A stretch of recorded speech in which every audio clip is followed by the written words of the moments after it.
Hey, this Mark Rodriguez here. With me is... GB Chan, also known as Ninja Jupin. Call me Wendy. Hey, guys. Yep, and they were talking about, this is the sixth one, right? The sixth episode of Dragonball Daima, which is called Lightning. And, yeah, interesting episode. Where we last left off, the crew crash landed because, Pansy had packed too many things, but at least it wasn't, things that were pointless except for maybe that boombox. But everything was like camping equipment, medical equipment, equipment to repair the ship if something were to go wrong. So she, she was thinking ahead, so yeah, props for that. So the ship is busted. Well, I mean, I guess that's all it is. So they have to like unpack some of the stuff to get it off the ship. So it's nothing that actually needs like a big, repair. And Goku has to go to the bathroom. So, yeah, there we go. So Goku goes to the bathroom, which is a very fortunate time, actually. Their ship is spotted by one of the Goma soldiers. Goma's goons, yeah. Yeah.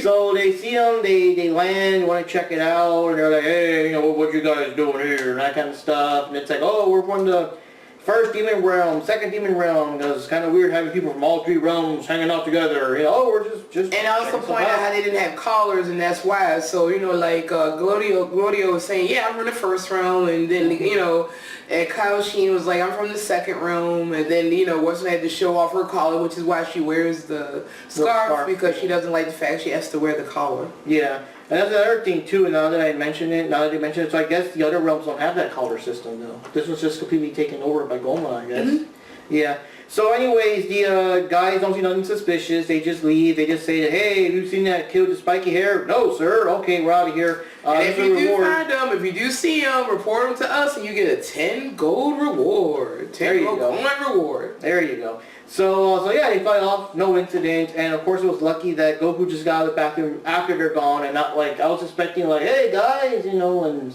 fight scene or something, but no, so that just happened. But of course it does tell the characters that these people are looking for Goku, so they know that at least. So now they get back on the ship, they're flying, and as they fly to discuss even more lore, because every episode is like very lore heavy. We learned something interesting about Kyle Sheen and his race. So apparently they are all born from trees in the second realm, and of course they're called Glindo. So yeah, that's it. And they got Sue and Eddie are his siblings, are Kyle Sheen's siblings. Kibito is not a sibling because he's from a different one of the other trees, because he said there are 5 different trees that they're all born from. I'm like, wait, what? And an interesting observation that Goku made. So that's why you guys you don't eat. You are always just drinking. Because they're from a tree. They always need the nutrients from, water and things like that. And that's actually a clever thing for Goku to say. Now here's the thing. Can anyone go back and look at any of like the Majin Buu saga to see if Kyle Sheen or Kibito or even pervert Kyle Sheen or ever eat, No, they don't have time to... Well, wait a minute. Were they eating stuff in the party, at Trunks' birthday party? We saw them with the drinks, but I don't think we saw them eating. Oh, just drinks, but not eating. Oh. Yeah, now that I think about it, I don't remember if they were eating or not, but I remember they were holding drinks. Okay, the one thing that stood out was, and the ending theme, all the little pictures, and the ending theme, they do show that both Piccolo, which we already know by now, but dynamics, both Piccolo and Kyle Shin are drinking water bottles while everyone else is eating. So that kind of stands out, but of course that's new here. But yeah, in the Buu Saga, there really wasn't much time for the characters to eat, especially Kyle Shin and them, so we never... Oh, but perfect Kyle Shin can sit there for like 50 episodes. Wow, look at that perverted magazines and stuff. Okay. Yeah, but he wasn't eating them. He was probably wishing he could eat something, but he wasn't eating. So anyways, yeah, so they reestablished, of course, for people that don't see all the episodes, that Degasu and Arinsu are siblings, and we'll see what happens there. So they arrive... Well, they didn't arrive, but they gotta stop, break, whatever. Yeah, they had to take a little break in camp, and Pansy was freaking out and say, "Oh no, that's what we left behind for the wave. We left some of our camping gear behind." But they just found a cave to sleep in. They ate the food that they had. Yep. And while they were asleep, Glorio had a phone call with a certain somebody. And Kyle Sheen may have overheard some of that. Yeah. Possibly. I mean, this is Dragon Ball. You can be across the country, across the whole world, I just happened to hear what I shouldn't be able to hear because I'm raised out of distance. Yeah, but to be fair, he is the Kaioshin, so. But, Kaioshin of useless. Okay, well, hopefully he'll be of some use as the series progresses. But anyways, yes, Glorio is in fact talking to Arinsu. And it's all like, the whole, it's all going according to plan and all that, so that's kind of suspicious. Well, Arinsu probably wants to get rid of Goma so that she can rule the realm. That sounds like sounds like that makes sense, because apparently Goma probably not that bright, and she probably don't like Degasu either, because they both seem like they're all very overly ambitious. Yeah. Unless Degasu and Arinsu are working together to take over the realm together. That could be.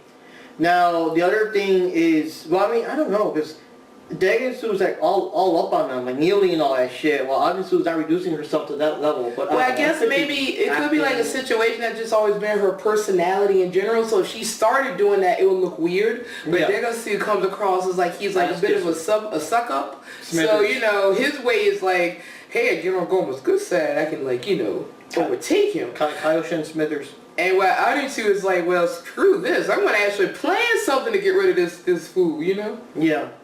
Yeah, that's the thing. She was the only one, like, everyone was so excited about, oh yeah, Babidi's dead, Majin Buu's dead, hey, but she was the only one who brought up, wait, should we worry about the people that killed them? Like, yeah, they got rid of Babidi, and then of course, oh yeah, you're right. Oh no, it's Majin Buu! Oh no, we can't handle it. Oh, someone got rid of Majin Buu. Alright, should we worry about the people that got rid of Majin Buu? Yeah, she was the only one who brought that up, Yeah. So anyways, in the cave, there's like, loud stomping sounds, and we find out that the Minotaur lives there and he wants to eat them. But it's funny because I love how, I don't know why they did this. Maybe it was an animation day, they just didn't have time to animate the actual back and forth between Goku and the Minotaur. But like, it's like, who's she? All that stuff. They say he's a cow, and he's like, I'm not a cow, a woman on 2 legs. I'm a Minotaur. Yeah, what a weird name, cow. No, he actually said Minotaur's a cool name. No, Minotaur is a cool name. It was like, oh, really? And then he was like, then he still kept referring to him as a cow. Yeah. I'm sorry. Sometimes I think Goku is trolling. Yeah. Sometimes I do. Yeah, so anyways, the Minotaur's gonna, eat them up and all that stuff. So it's like, we're gonna fight and everything. So Glorio's like, he's got this. Goku's like, nah, I got this. And Glorio's like, wait, you really think you're that much stronger than me? We trying to say, you just a little kid in there. I probably got more strength than you do. Yeah, and all that. So they completely ignore the Minotaur. Which is hilarious. He's like, am I being ignored? It just reminded me of something I was seeing in another series, that whole type of setup. It does sound very Dragon Ball. Yeah, that too. But that's like other series that might would have gone that little comedic route. So of course, Glorio and Goku, they do their fighting. Yeah. And you see Glorio has the lightning powers and all that other stuff. From each of his fingers, he can shoot, either shoot 1 or he can shoot like 10 at once, because through each finger and stuff and everything. Which is pretty funny. Of course, everyone's watching, and then Kaioshin is telling Goku, go all out.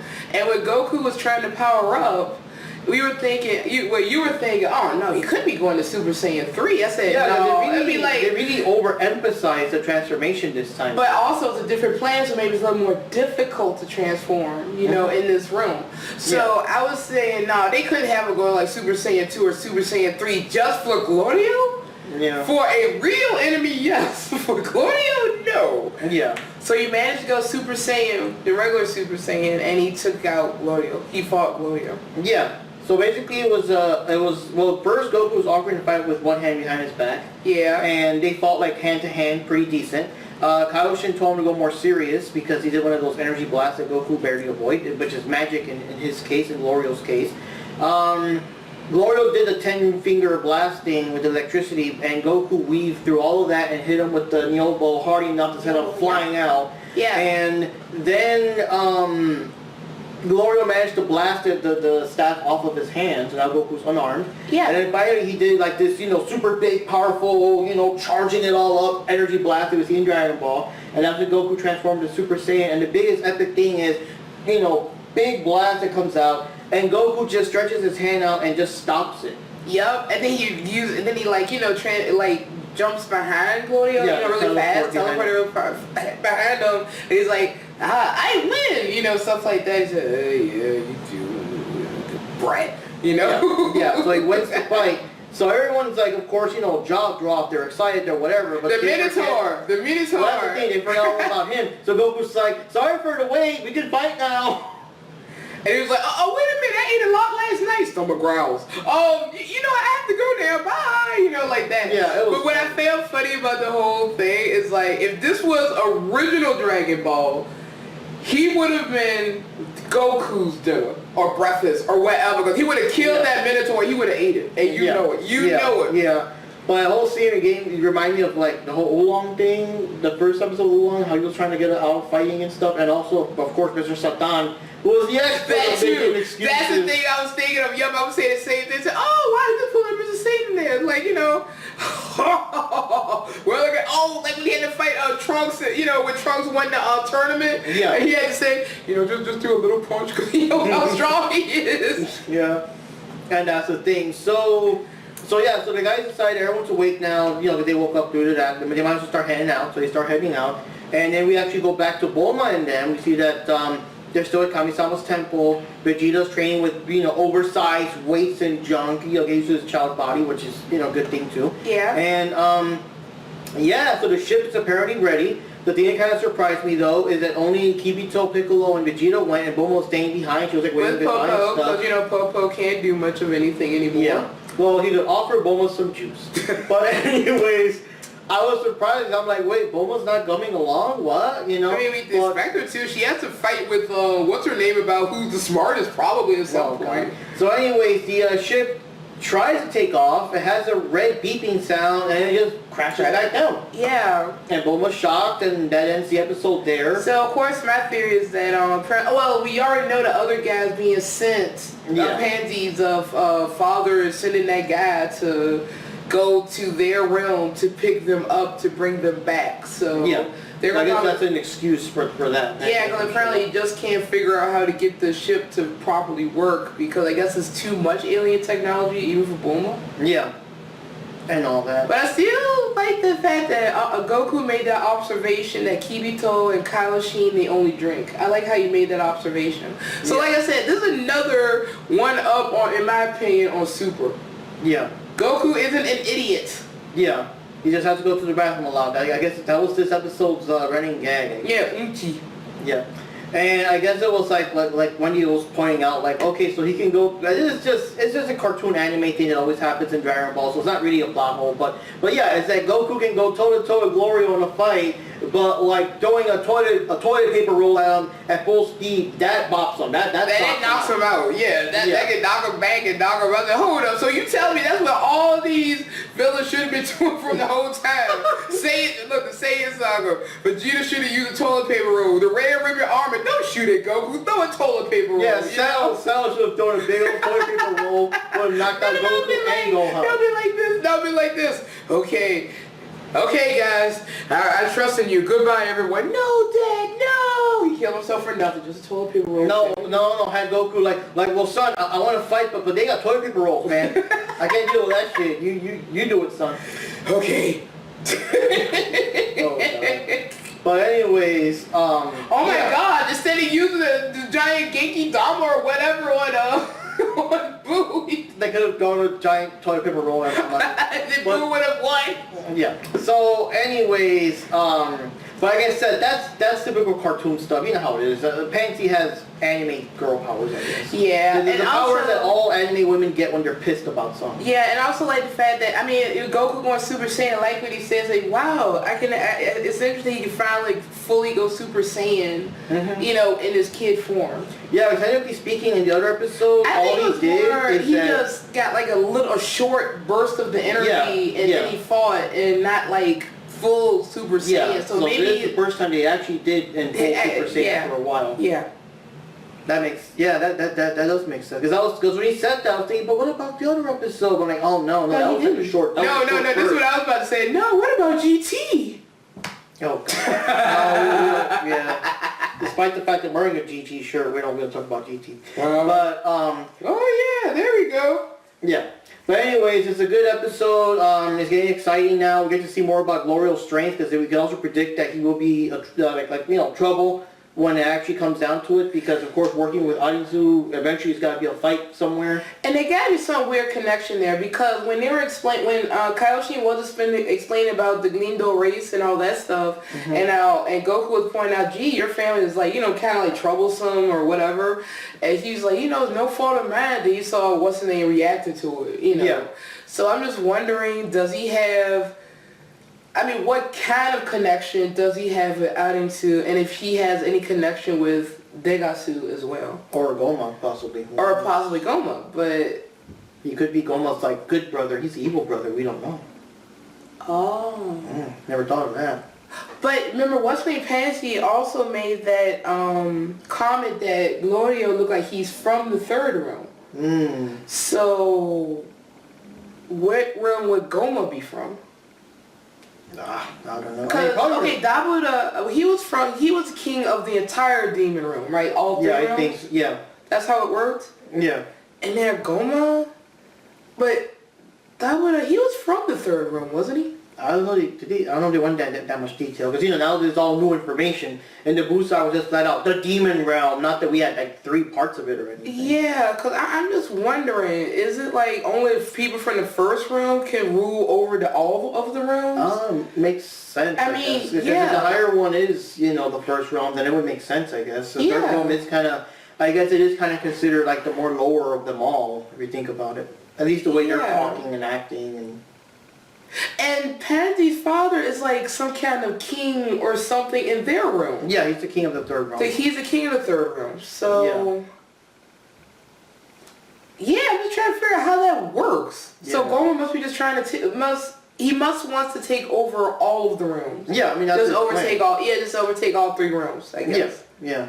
And Dabuda was part of the who knows, the third realm, because it seems like all the Kaioshins and the Kibitos and all of them, they come from the second realm, so... Yeah. But yeah, guys, so that's basically it for this episode. A lot of theorizing, because this episode really did do more lore dumps and more stuff. And me, I like being able to theorize about stuff, so that's interesting to me, so... Yeah. And of course, we'll see how it all ties together the more we get into it. So anyways, guys, this is Mark signing off here. And this is Joopy Chan, also known as Joopy, or you can just call me Wendy. Yep. See you, and I'm going back to my nice hot tea. Yep, there we go. See you next time for episode 7.